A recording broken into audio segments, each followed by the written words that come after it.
Honors US students, let's look at a week preview. This is the last week of Unit 1, Important Documents and Speeches. So let's take a look at what we got going. Keep in mind, I haven't seen very many personal project anything roll in yet, so we need to get going on it. And I know some people are already done, but if you haven't done the first journal, make sure you get that done too. But here's what we got going for this week. If I can figure out how to shimmy down here.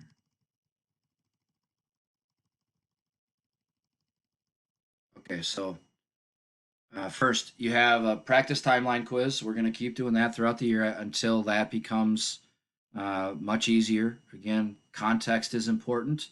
So as we're doing this thematically, being able to build off of what we've learned is important, and having just some foundational knowledge about some events is going to be very helpful to us.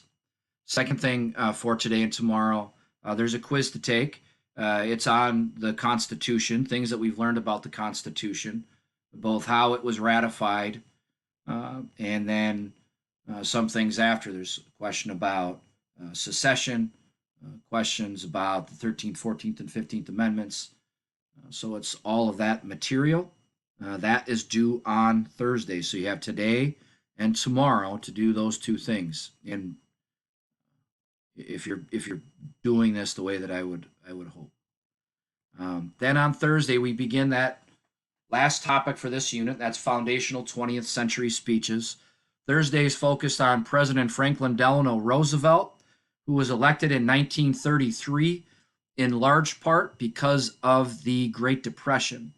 Roosevelt promised an active approach by the federal government, and it would change the way that the federal government functioned in large part, and would define how Democrats approach issues, and that we'll talk quite a bit about. So Thursday is all about President Roosevelt. Friday is about John F. Kennedy. John F. Kennedy gave one of the more famous inaugural addresses, and really, you could probably argue, charted a middle path for politicians. He was not necessarily on the left side of the spectrum, not necessarily on the right side of the spectrum. He was a Democrat, but by the time of his assassination was highly respected for his service. So Friday is all about John F. Kennedy. And then Monday is all about Ronald Reagan. Ronald Reagan is elected in 1980 for similar reasons that Roosevelt was elected. Roosevelt was elected because the previous president, President Hoover, had difficulty dealing with and finding solutions to the problems of the country. You probably make that same argument for Ronald Reagan. Ronald Reagan was elected in 1980 in large part because the economy had stalled, and he presented a new approach to government and to how the government interacts with the economy. So those are the last three topics of this unit. Tuesday, there is nothing, but you should have that second journal done at some point this week.